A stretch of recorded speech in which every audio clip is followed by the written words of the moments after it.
guess I wanted the house so bad for the kids, I just rushed in. I guess you can blame it on the economy. We had 3 years before the rate adjusted, and we figured we could easily refinance the house then or sell and make a nice profit. It became very hard to pay all the bills. Being on a fixed income, it started to add up pretty fast.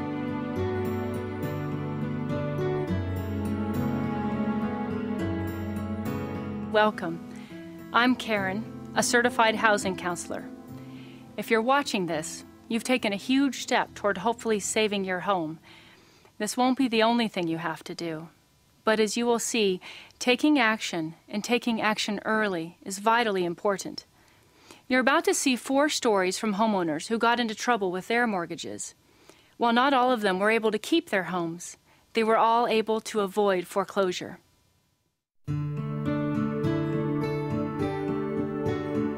I guess you can blame it on the economy. I worked at my old company for 7 years, almost 8. I was in data management. Good job, good pay. But when the whole tech industry started to go sour, my company started to downsize. It's not uncommon to see people lose solid jobs in this current downturn in the economy. My condo was real nice. All the amenities, swimming pool, exercise room, the whole shebang. Great neighborhood. 15 minutes from my office. Sweet.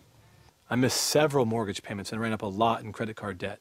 Nobody was hiring in my field. I fell really behind in my mortgage payments and received a foreclosure notice. Warren ran into trouble in part because he hadn't been living on a budget and didn't have much in the way of savings to survive things like this. I called my lender right away. I knew I could lose my condo. I couldn't get anywhere with them. They kept transferring me and passing me from one person to the next. When I got through to someone familiar with my loan, they told me they couldn't help me because I didn't have a job. I got an offer for a job in PR, but it paid less, a lot less. I had to spend more for my health insurance, too. I took the job, but even then I couldn't really make the payments, so I called a mortgage counselor. Warren's counselor looked at his spending and found several places where Warren could cut expenses.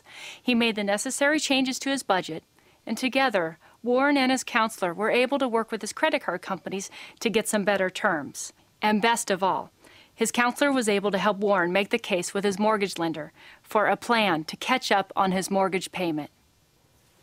I love this place. I should have called a counselor earlier before I got the foreclosure notice.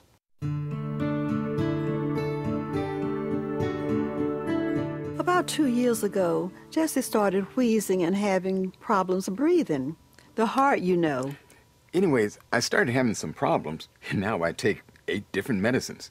It's very expensive. It became very hard to pay all the bills. Being on a fixed income, it started to add up pretty fast. So we talked to a loan broker, and he told us that we could take out a loan on the house and get all the money I needed for my medical bills.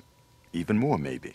He said he had all the paperwork all filled out. We didn't even need to read it all. It was all just standard stuff, he said. We hear stories like this a lot. Always read before you sign. If you don't understand, ask for an explanation and keep asking until you know what you are signing for. And then we found out that we had a big payment due, and there were other fees too, huge fees. So finally, we called a housing counselor. She took one look at the paperwork, and she knew something wasn't right. The counselor got in touch with the mortgage company, and the mortgage company realized that the broker had not been fully truthful with Jesse and Mildred. It became clear that they did not fully understand the terms of this new loan. They thought they were tapping into the equity they had built in their home. The counselor was able to work out a new loan with the bank, one that still enabled Mildred and Jesse to get the cash they needed, but with new repayment terms they could handle. A loan modification, I think, is what they called it. We can keep the house, and we can pay for Jesse's medicine too.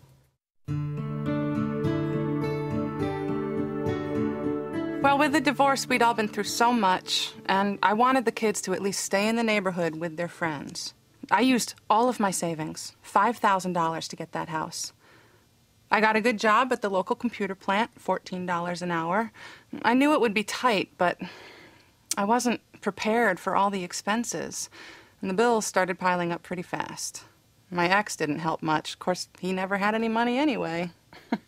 And the real estate agent told me that the bank could get me a really good loan on that house. It was called an interest-only loan, so the payment should be okay. Just the interest for 5 years? That sounded good. There's that old saying, if it sounds too good to be true, it probably is. Molly learned that one the hard way.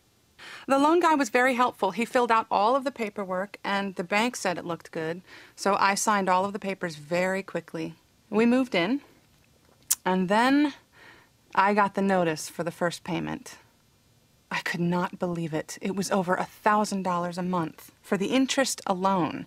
I didn't think the payment would be that much. I mean, after I paid daycare expenses and my house payment, I had nothing left for groceries and gas. Understanding all the terms of her loan and making a written spending plan before moving in might have helped Molly. Also, it seems clear Molly didn't understand the kind of loan she was getting, and that the loan officer may even have altered her income on her application to get her approved. Never sign until you know what your monthly payment will be. I made the first payment, but then after that I just couldn't pay that much. And with the kids and all, I could not get a second job. There was no way. So after 3 months, I finally called a housing counselor for help, and I got an appointment the next day. I brought all of my papers to her.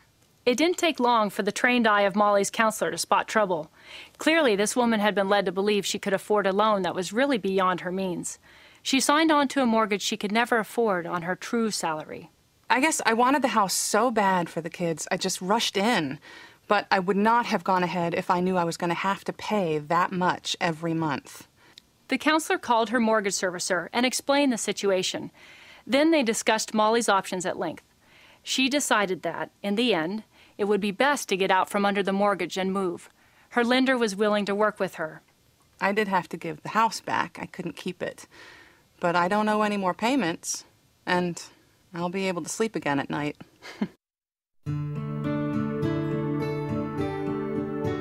Every month, it seemed, Hector was coming home telling me what the house down the block sold for. I couldn't believe the prices, so I said it was time to move up. We found this really nice house. I mean, it was really nice. It was expensive, but we figured that since the value on everyone's homes was increasing, it's time for us to move up, too. We thought it was a good investment. I think we knew we were buying too much house, but we were so excited. Anyhow, our lender showed us an adjustable rate mortgage. It looked all right. We could afford it. At least we could afford it for a little while. The troubled housing market has made it hard to refinance or sell homes right now. Our counselors are seeing many homeowners who are in similar circumstances and helping them look for the best options for house payments that are increasing due to adjustable rate loans.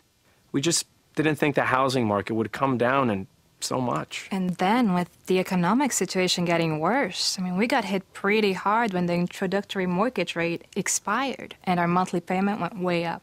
Many people are trying to cope with adjustable rate mortgages and rising housing payments that they can't afford and homes they can't sell. So I laid out all the numbers and then I called a mortgage counselor for help. They were smart. They sought help long before they got into serious trouble. This is critical. The earlier you come in for counseling, the more options you have. Looking back, we knew what we were getting into, but we, along with everyone else, we didn't see the housing bust coming. In this case, the counselor was able to work with the lender and the homeowner to help them negotiate a modification to the interest rate to one Hector and Manuela could handle so that an affordable house payment was the end result. I guess we just got caught up in that crazy housing boom. I hope you feel a little more comfortable now with the process you're about to embark upon, trying to avoid foreclosure. I hope you see that there are trained, certified counselors who are out there who will help you with this effort. You aren't alone in this. If you are in mortgage trouble, or even if you think you are in trouble, seek the help of a housing counselor as soon as possible. The earlier you act, the more tools will be available to help you. To find a certified counselor near you, call the National Foundation for Credit Counseling now. Call 1-866-687-6322.